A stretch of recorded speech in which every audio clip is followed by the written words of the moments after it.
Okay, board members, next we are moving to item 6. Charter satellite requests. AAG Michelle Buse will introduce this topic. Is Member Buse ready to? Yes, can you hear me? Yes. Okay, this is Michelle Buse, Assistant Attorney General. I appreciate the opportunity to be able to speak to you and present this issue. The State Charter School Board provided notification to you, the State Board of Education, on February 6th that it had authorized new replication or satellite charter schools for Freedom Preparatory Academy, Ascent Academy, and Wallace Stegner Academy.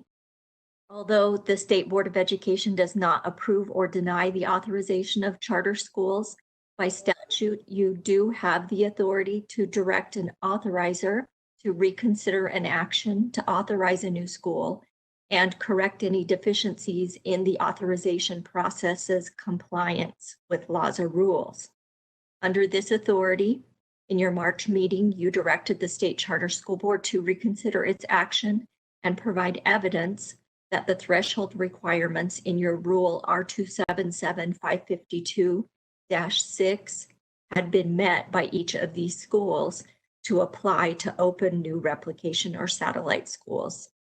Specifically, concerning to board members in the discussion were whether the schools were each meeting or exceeding the required academic standards, whether they were complying with all laws and rules, and whether they were in compliance with their charter agreements, as the documentation that was provided by the State Charter School Board indicated that Ascent was meeting 5 of 16 contractual goals, Freedom Preparatory Academy was meeting 2 of 5 contractual goals, and Wallace Stegner was meeting 1 of 6 contractual goals.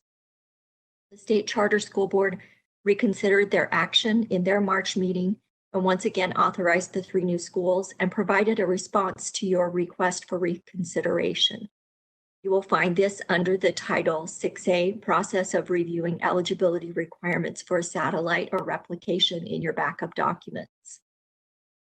At this time, you have the option to either take no action and allow the new schools to be established, or to once again ask the authorizer to reconsider its action and correct identified deficiencies in its process of approval. With that, I will turn it over to you for discussion. Okay, thank you, AAG Buse. Questions from board members? Board Member Lear. Yes, I'm sending my video, and I'm sure you can hear me. I'd like to divide the motion on the 3 schools so that we can consider each of them individually: Ascent, Freedom Academy, and Wallace Stegner. Second, or approve without whatever it's called. I would just comment that there's no motion on the table currently, so Yeah, we so can't we're not- take a motion to divide. Before we take motions, are there any questions of what's been presented by AAG Buse?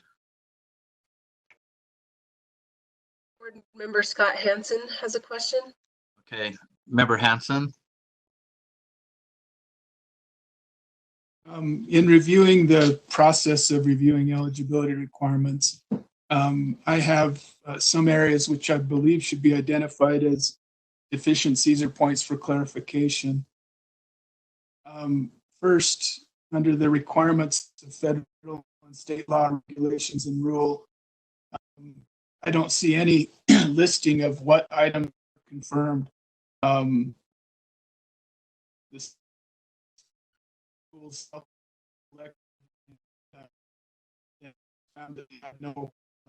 Board Member Hansen, I think we're losing you. Let me shut off the video and see if that helps. You hear me now? Yes. Yes. Okay. First, under item number 1, I think that we're missing at least some idea of what was confirmed to show that the school is satisfying federal and state law regulations and rule. Also, on B1B, say there are no known unresolved and material compliance issues. I don't know what the materiality level is, and I'm not sure why non-compliance with open and public meeting laws was considered to not be material. So I would like to have that answered. On number 2, the charter school has operated successfully for 3 years, meeting the terms of its charter agreement. The rule is clear that schools need to meet the terms of their charter agreement, but we have Wallace Stegner meeting 1 of 6, Freedom Prep 2 of 5, and AAU 5 of 16. And I don't see any discussion of that in the process sheet that's been given to us. I also had questions on number 3, looking at Ascent Academy in particular. It looks like the charter school board has focused on one of their campuses, and it looks like 2 of the campuses have critical needs when I looked at the school report cards. I'd like to hear the charter school boards or have them elaborate on why they focused on just one campus and not taken an average or looked at these other campuses that aren't doing as well. Those are the deficiencies, I guess, that I would point out, and I'll wait for other discussion before I make a motion.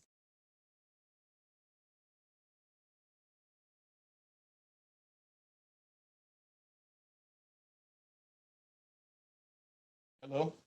Board member Belknap has a hand up there. I'm sorry, did you say me or Laura? Laura. Okay.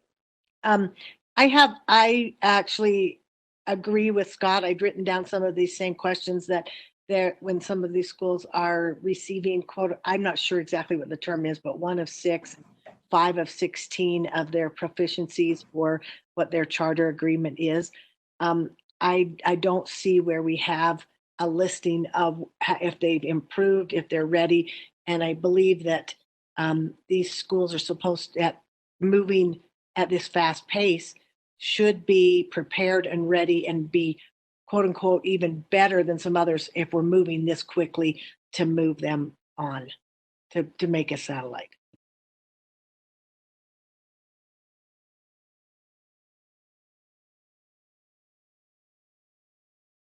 Chair Huntsman, are you still on? Yeah, I'm still on. I just turned my monitor off to see if that made any difference, but it didn't. So, any other questions? Board member Lear. I thought I would save these comments, but I have some of the same concerns that board member Hansen does. I agree that I do not think, well, that I think that compliance with the Public and Open Meetings Act is a material concern. I don't think it should be limited to a governance concern. One of the specific concerns about that relates to the Open and Public Meetings Act is if that is not satisfied, which has not been satisfied with 2 of the schools, is that anyone looking at their looking for information about their approval of a school fees schedule would not be readily apparent. It also would not allow one to see who the board members are who would be then meeting and responsible for the work of the school. So I think that is a material concern when that is out of compliance, and it just on its face is clearly out of compliance on at least 2 of the schools. There are other issues that, and I'm not sure where the best place to say this is, but the process, even as laid out, even as it's presented to us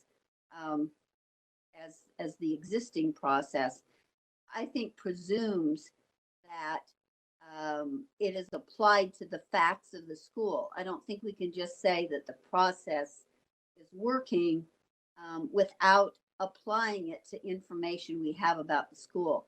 And that seems to be what the charter board is urging us to do. And I can't agree with that. I think we have to actually impose the process. And I think it's a presumption that is a very logical one, although yes, it could be spelled out better. But a logical presumption is to say that the process is applied to the facts that we have. And that has to be satisfied in order to be, those facts have to meet requirements, law, board rule, their own contractual goals in order for them to be exemplary schools and then proceed to be replicated or allowed to have a satellite. Thanks. Before I Sure. go ahead, Okay. I was just going to ask if I could speak. you bet. And I wasn't going to seek a motion or anything, but Vice Chair Cummins. Okay. Yeah, and I know we don't have a motion on the table, but I guess some of the questions that I had as I read through this, and our place in this is to send back based on process and things that are occurring. And I would agree with the statements that I've said earlier. The information that we've been provided as board members doesn't show enough evidence that the process seems to have been followed. Whether or not that took place or didn't, the evidence we have only shows us that there were deficiencies in the charters, but it didn't show us why and how that was considered, or if there was reasoning why they passed it anyways. And so for us and the information we even have before us, it just looks like the process wasn't followed. And so that's why I think it's important that we, as we go through this, that the State Charter School Board recognize that whatever they sent to us is very explicit in showing that all of everything took place and what was considered and why. So before I take a motion, I guess I want to go back to AAG Buse's comments here, and that is the challenge that's a little bit before us right now is again is process and not really the compliance side of these three schools. And we haven't been in the business to take one school at a time and say, oh, they're in compliance, they're in 100% compliance with state and federal rule. And so we're kind of going to that space a little bit on the things of our own concern and or our own separate investigations into what looks right or what's not present on websites and etc. And so it's as we move forward on this, board members have individual concerns based on their own investigation and insight into the schools that is somewhat unique and in a unique place that we haven't been before. And so our actions of accountability in that is it goes to refers back to the state charter board. So my question is to AAG Buse, are we, as we move forward on our accountability,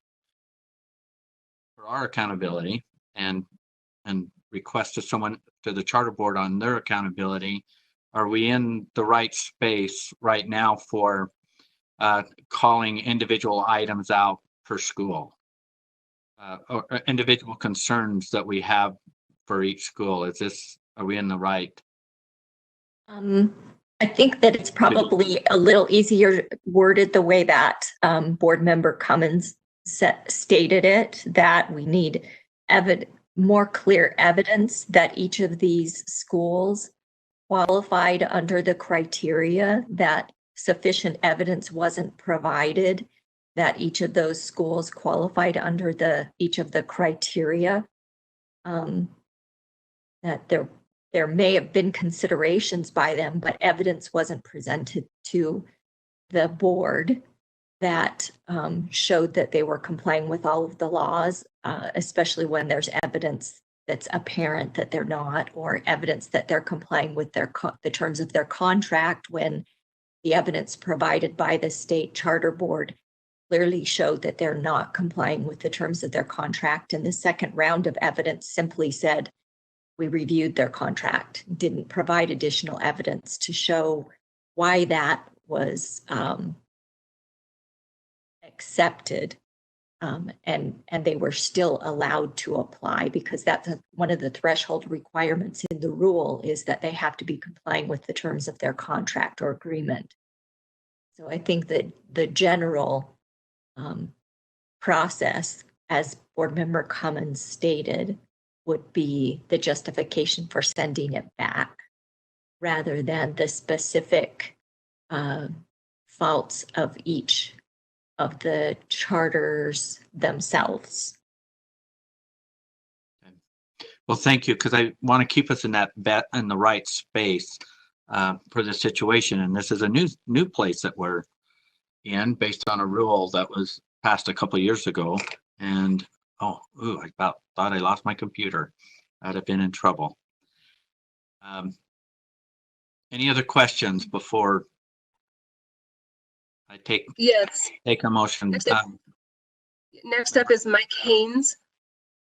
Okay, Board Member Haynes. Thank you, Chair. As you know, I sit on the State Charter Board as the USBE's liaison, and I had the opportunity to sit through the presentation from all three of these schools to the State Charter Board, as well as seeing some of the additional research and information that went on through this review of eligibility. I was impressed with what they were able to do, and witnessed the unanimous vote to approve these three, knowing what their role is as a state charter board, and the additional work that went on behind the scenes that maybe was not presented here. I'm going to vote to support the expansion based on their role as a charter board to review this appropriately and make those recommendations. And I'm going to trust their recommendation on this one. I feel like that they did a good job, again, reviewing the data they had, and it may not be here, and maybe we can get Director Lambert to clear up some of that before a vote is taken, but I wanted to share that. Thank you. Okay. Vice Chair Cummins, is there? I think Yes, Jennifer Lambert, go ahead. Vice Chair, I didn't hear you. Jennifer Lambert has her hand up to speak, and then we have some other questions from board members. Okay. Let's invite Jennifer Lambert onto the conversation. Charter Director. Okay, she's unmuted. Hello, thank you. This is Jennifer Lambert, Executive Director for the State Charter School Board. Thank you for letting me answer some of these questions. I want to first point out in the minimum standards are for whether or not we should accept an application, not whether or not they should be approved. So what the rule right now is asking, and some of these things are very much judgment calls, but it's asking for staff to decide whether or not the application should be accepted or rejected before it even is heard by the board members. And so I do have to say that if there is a judgment call that could go either way, as staff, we give deference to allow the schools to be able to present to the board and make their case, and we present the information to our board. First thing, I think there was a question about the standard for under number 1, which was about that they satisfy federal and state law, regulations, and rules. What we did is we asked all of your staff, the departments, if there was any concerns that they had We did not receive anything that there were concerns. We also looked to see if there were any open audits that were not resolved. We did not see any. We also reviewed our own data about if there's any unresolved complaints. We did not find any at that time. And as in terms of the open and public meeting, you're looking at under the statute 52-4-203-4G. In there, it talks about making available minutes and meeting recordings.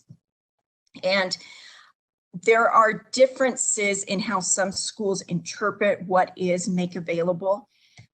We, of course, would interpret that they should be posting on their website, but we know that some schools, and their attorneys back them up on this, say that they just need to be able to make it available when someone requests that. And so since that's kind of more of a judgment call of whether or not they're in compliance with the law or not, we left that to our board and to be able so that the schools could present and answer any questions to the board members.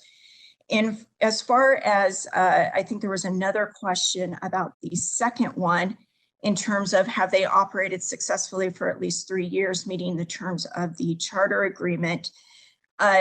What we look at is what's called key elements. And we pull out the key things from their charter agreement that they said they're going to do. We're not looking at goals there, we're looking at the key elements. And in all 3 cases, we feel that the schools are in fact, doing, holding to their missions and doing what they said they would do.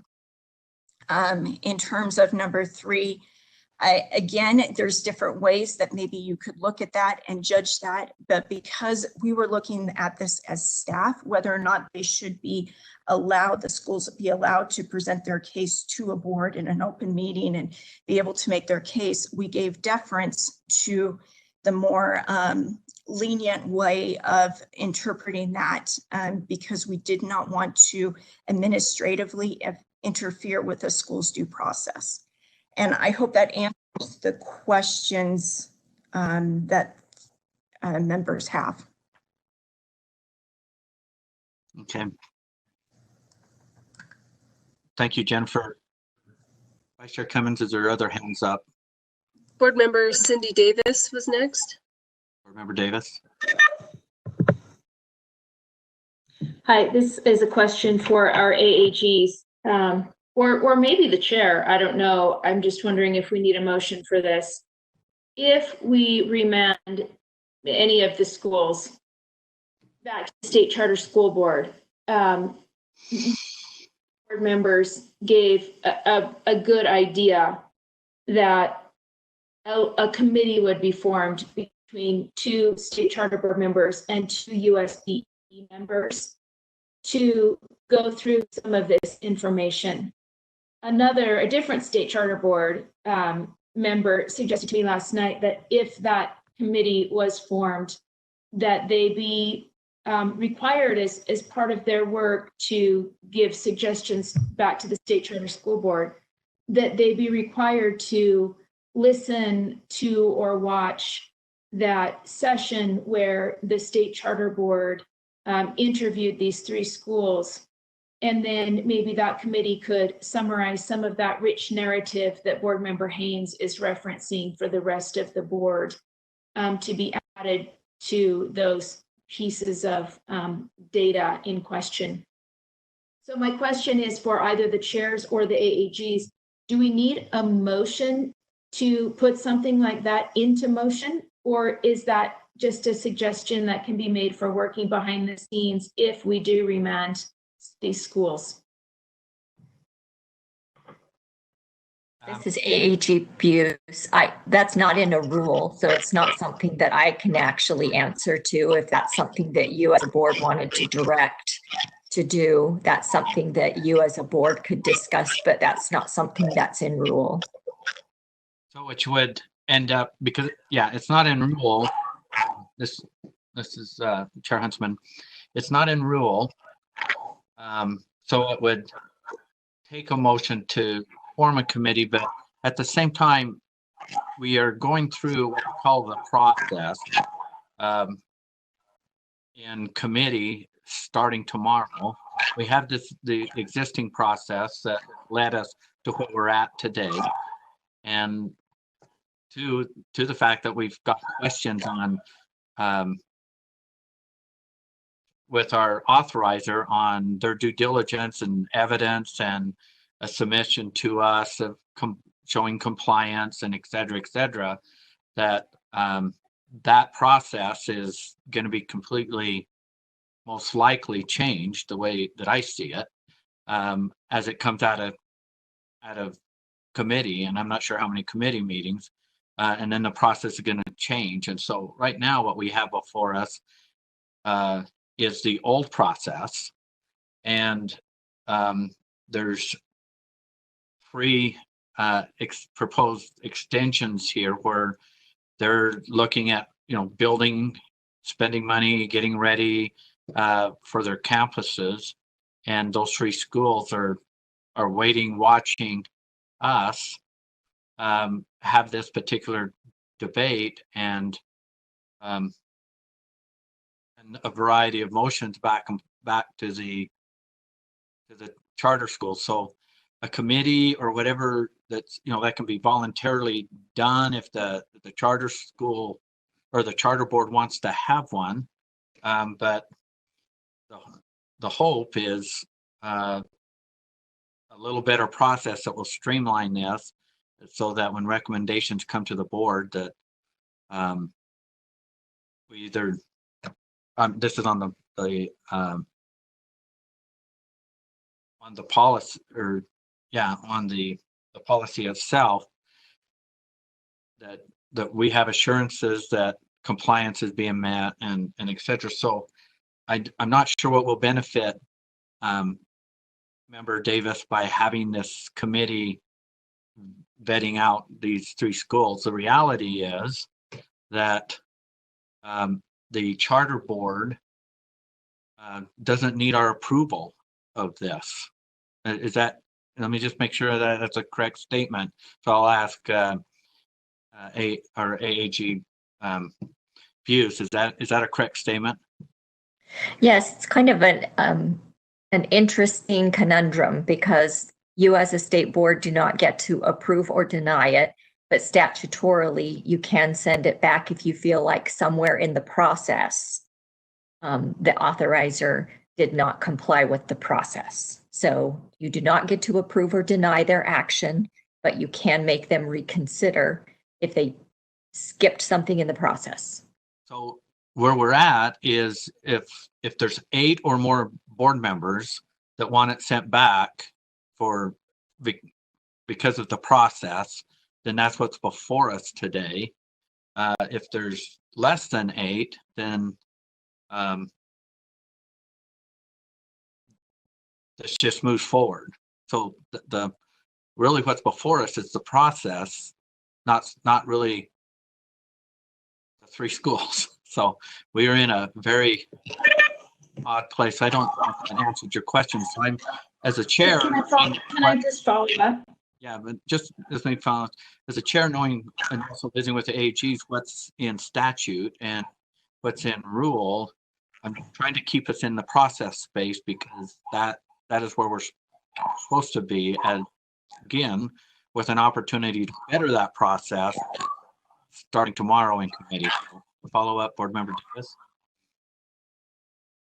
Yes, just to follow up, to clarify, I think we are going to see changes in our process, and I think we need to do some things to adjust on our end. But as we do those things should negate a need to have a committee like this. So I think just the concerns today have been expressed about this current process. And so that was the suggestion toward this. In case of a remand, this suggestion was made by folks on the state charter school board. I do want to clarify that is for this past process, not for a future process to come.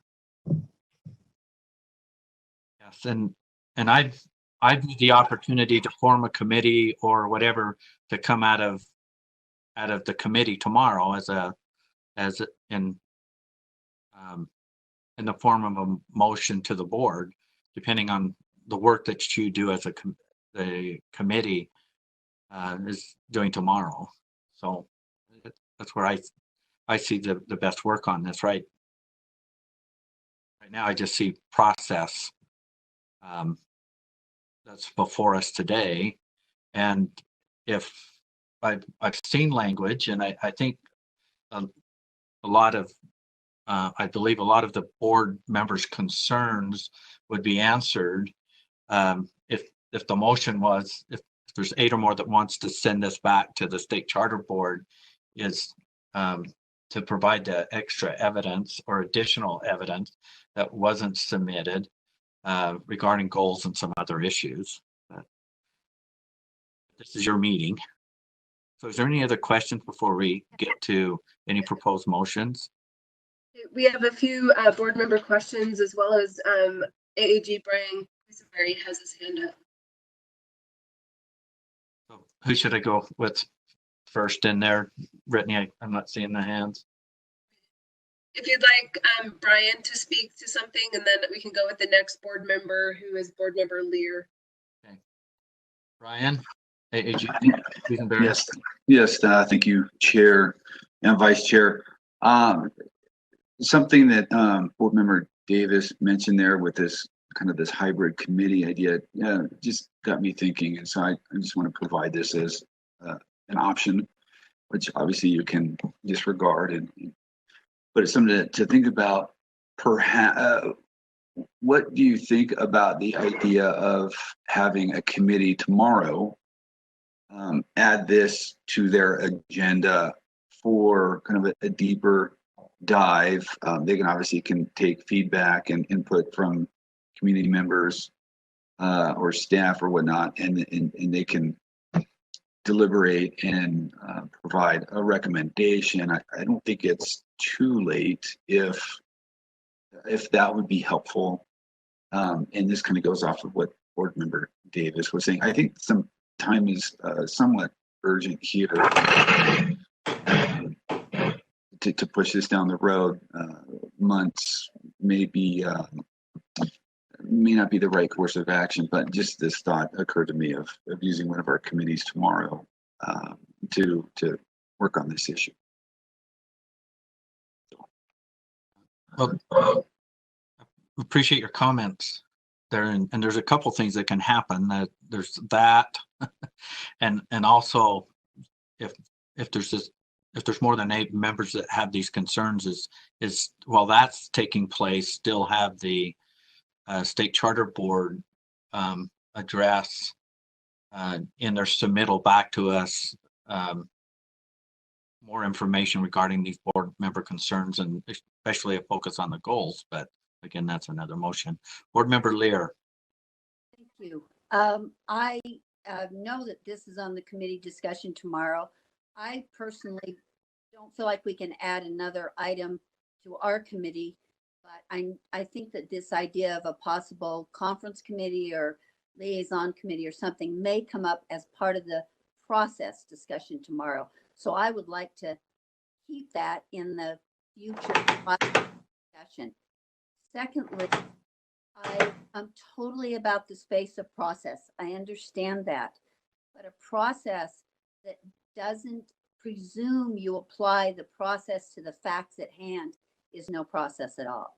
So and can it be more stated in a more crystal clear fashion? Absolutely. But I also think it's very fair to presume, even with the given process, that we don't have the evidence before us that the criteria.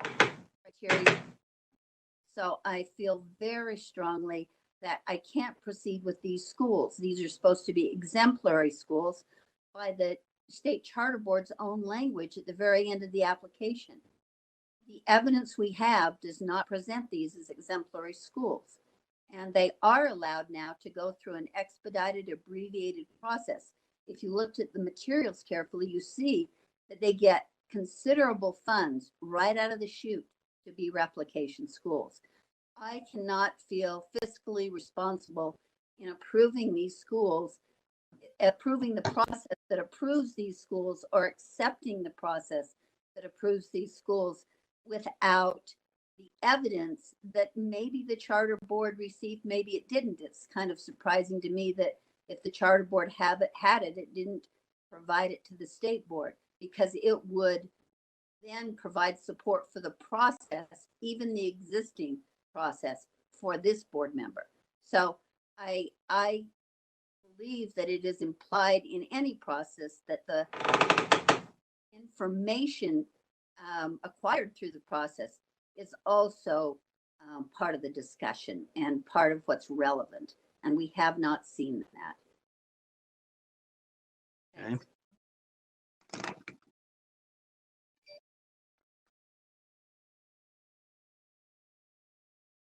We have a couple other.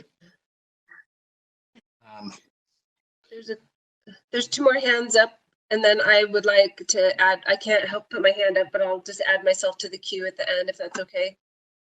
Okay. Okay. Two other questions, Okay, comment. Board Member Scott Hansen, and then Board Member Earl. Okay. Board Member Hansen. Thank you. And I agree that this is about the process, and I think that the process somehow has to give us the same warm feeling that Member Haynes had from attending the meetings. I know that we can't condense everything that happens in a several-hour meeting into a piece of paper, but there needs to be some evidence of the considerations that were made, especially when there's some clear requirements in the rule that don't appear to have been met. I also just had one comment on the sheets that we received. This is the proposed replication sheets that have the blue on them. We have one for each school, and on all of them, I believe there's some yellow highlighting, which I believe designates some non-compliances or areas of concern. And then at the bottom, the SCSB staff recommendation on every one of them says staff recommends only replicating charters that are high performing in all areas, which to me is no recommendation at all. I don't understand what that means. Is this school recommended for replication or not, is what I want to see at the bottom of that. So I'd ask that that be included as well in any motion to remand for more evidence. Thank you. Okay. Board Member Earl. Yes, I guess if I'm listening to this dialogue, I'm trying to understand the balance between, and kind of like what Scott said, whatever we receive should be compelling enough that it endorses whatever we're receiving from the charter school board, similar to Mike Haynes, what he is articulating. But at the same time, there is a balance between, well, are we going to have them come and present all that information to us then? You know, so yeah, I don't know. I'm trying to figure out in my mind where that balance is between, and as you've talked processes, are we wanting to change the process? Well, they have already gone through a process, did they go through the full process or not? So I'm just telling you where I'm trying to balance this out in my mind. And yeah, anyways, those are just my thoughts. Okay. Vice Chair Cummins. Yeah, I'd like to make a motion if that's okay, and then speak to the motion.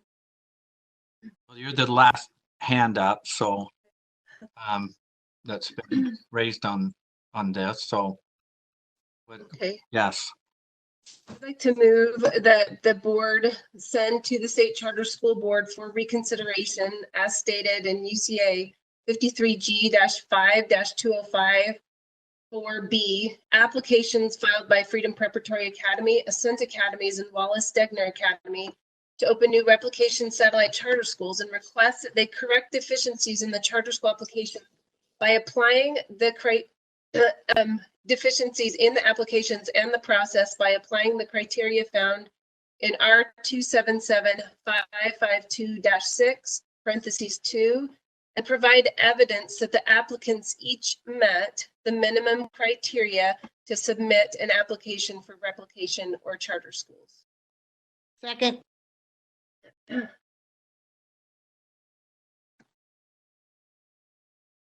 We have a motion and a second. And I kind of have it partially on my screen, and I can't get rid of that. Hopefully I can restate this. It's different than the, Yeah. it's a little bit different than the proposed motion that was on screen. Well, I have a zoom out, zoom in thing that's covering part of this. I wish trying to drag it away or move it, and it won't. Maybe it will go to sleep here in a sec. So, okay. Discussion there's a motion and a second. Discussion to the motion. Vice Chair Cummins, is there some hands up? Yeah, do you mind if I speak to the motion? Oh yes, please speak to the motion. Sorry. I think the conversation about having a committee work through this is a little bit difficult. I think we just need to be very clear in our motion because we're talking about the process. We don't want to get into the weeds of every little thing. There's some discrepancies in the documentation that we received from the State Charter School Board.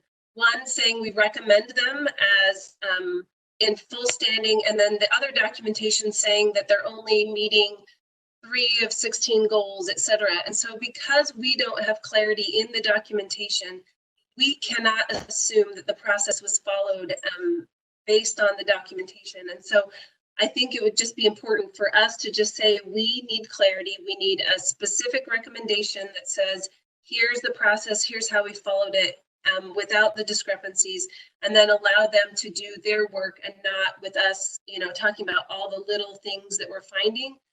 Those little things are important as we see the differences that between what we would expect and what we actually see, but it's not part of our motion to say, here, we want this in this application to be changed or this, but them to show the evidence that they followed their process. And I'm gonna paste my motion in the chat box. Anyway, that's all I had to say. And then we have board member Lear has a comment. I think Scott had a comment also. I'd like to hear what he said before I speak. Is that okay? Is Board Member Hansen's hand up? Yes, it is. Okay, Board Member Hansen.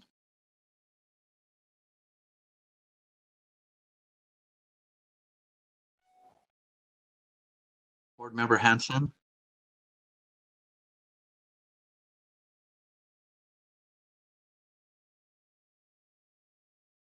Sorry, there we go. I'm sorry, I'm having some lag on my end when I mute and unmute. Board Member Hansen. Speak in support of what Board Member Cummins just said, in that as the Charter Board goes through this, it sounds like they've made some well-reasoned decisions, but where they are exercising discretion and there isn't a clear compliance with the law, I think that we need some evidence or explanation of why they did that, so that we can approve and move this thing forward.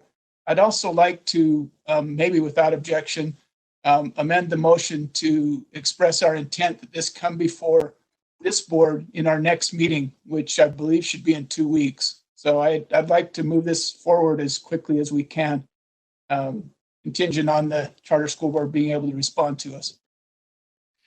So I know you want to make an amendment, but I think there's this opportunity for them to act in a very timely fashion, because there's a lot of pressure on them also with these 3 schools. And so I hate, I don't want to speak to having additional amendments or other caveats. They've heard the discussions of today's meeting, and I think this is very well stated as Vice Chair Brittany Cummins put this motion forward. I just don't want to put, I did speak against putting a timeline on it. I think they'll act responsibly on this because time is pretty important.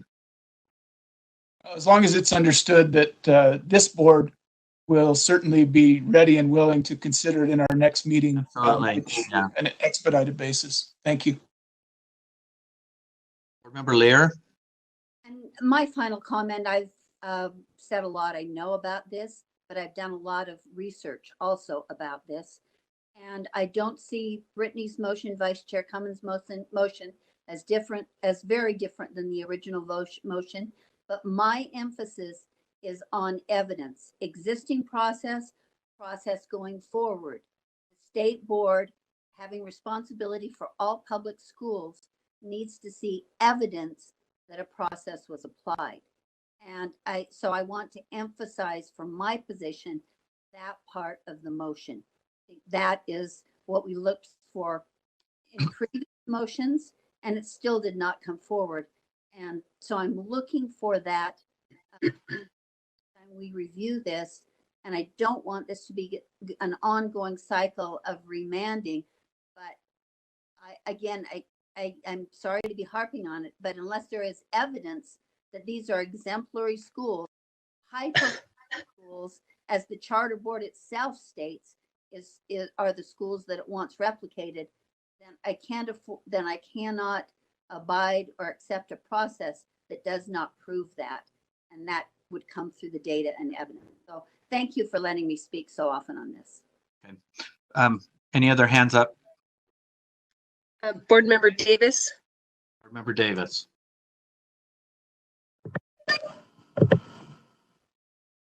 I'll speak to the motion and appreciate what's been said. And Brittany, I agree with you, or Vice Chair Cummins.